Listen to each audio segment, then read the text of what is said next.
ছেলেটির নাম রাহুল।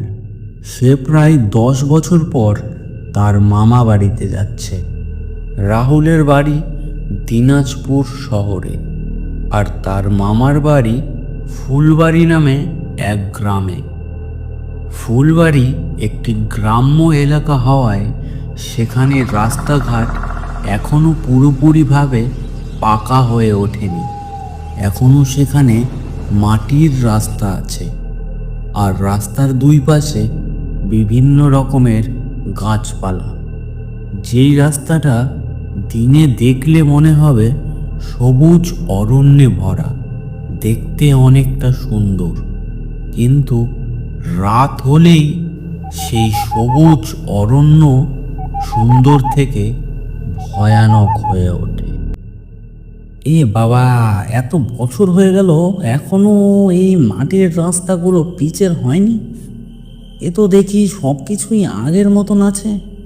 রাস্তাঘাটে লাইট বলতে তো কিছুই নেই, দোকানপাটও সেরকম হয়নি, গাড়ি ঘোড়াও তো দেখতে পাচ্ছি না।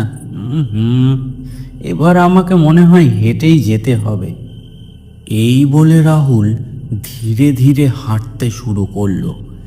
মেইন রাস্তা থেকে তার মামা বাড়ি প্রায় 1.5 কিলোমিটার দূরে। ওরে বাবা, এ তো শিয়াল ডাকছে, তাড়াতাড়ি হাঁটি বাবা। রাহুল একটু ভয়ে ভয়ে হাঁটছিল, কারণ চারিদিকে শেয়ালের আওয়াজ, আর গ্রাম্য এলাকায় রাত হলে যেরকম একটি বিকট আওয়াজ হয়, সেই সব আওয়াজে রাহুলের বুকটা কেঁপে উঠছিল। হঠাৎ রাহুলের কানে ভেসে এলো একটি আওয়াজ। রাহুল, এই রাহুল, কোথায় যাচ্ছিস এতদিন পর? কে কে কে ডাকছো? সামনে এসে কথা বলো। হঠাৎ করে রাহুলের পেছনে সেই ছেলেটি চলে এলো। কিরে রাহুল, আমাকে ভুলে গেলি ভাই? আমাকে চিনতে পারছিস না? না, ঠিক চিনতে পারলাম না। কে তুই? আমি তোর ছোটবেলার বন্ধু রে, সুজয়। আচ্ছা সুজয়, বহুদিন পর দেখা হলো রে তোর সাথে। কিন্তু তুই আমাকে চিনলি কিভাবে? না মানে কারণ আমার সাথে তোর দেখা প্রায় 10 বছর পর। সুজয় কিছুই বলে না, সে মুখ বন্ধ করে ড্যাব ড্যাব করে রাহুলের দিকে তাকিয়ে রইল। যাকে ছাড়, এত রাতে তুই এখানে কি করছিস বলতো? যাই হোক, দেখা হলো, ভালোই হলো। মামা বাড়ির রাস্তাটা ঠিক আমি বুঝতে পারছি না।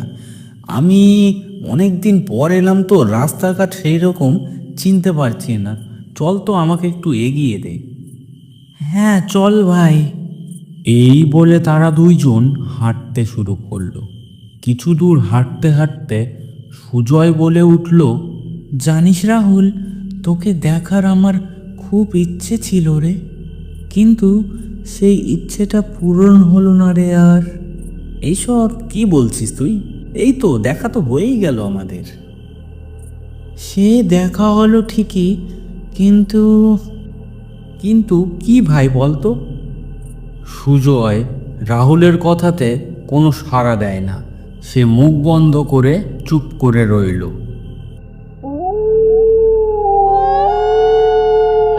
এই যে তোর মামা বাড়ি চলে এসেছে ভাই, যা চলে যা। ঠিক আছে সুজয়, তাহলে কাল সকালে দেখা করিস। পারবো না রে, আমি রাত ছাড়া তোর সাথে দেখা করতে চাইলেও পারবো না।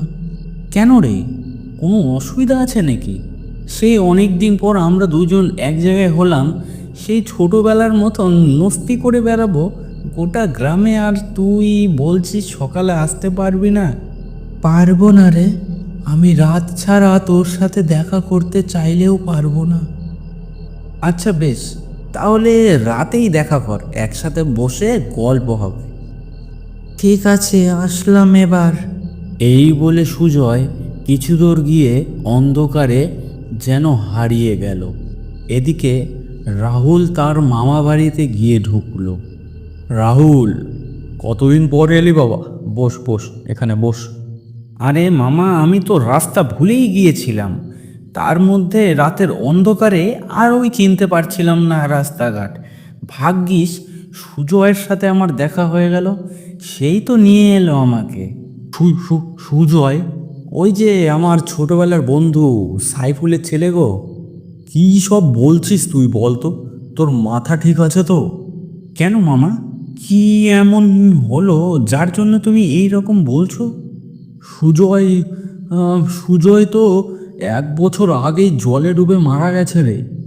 এই কথা শোনা মাত্র রাহুলের সারা শরীর বরফের মতন হিম হয়ে গেল।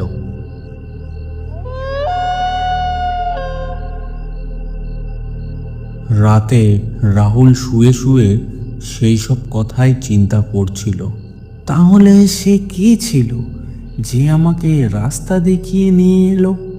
পাশের জানলার বাইরে সুজয় এসে ধীরে ধীরে বলছে, রাহুল, সে আমিই ছিলাম রে। একটু বাইরে আসবে, কিছু কথা আছে। চলে যা চলে যা, কাল কথা হবে কাল। ভয় পাস না রে, কিছু কথা বলে আমি চলে যাব চিরদিনের মতো।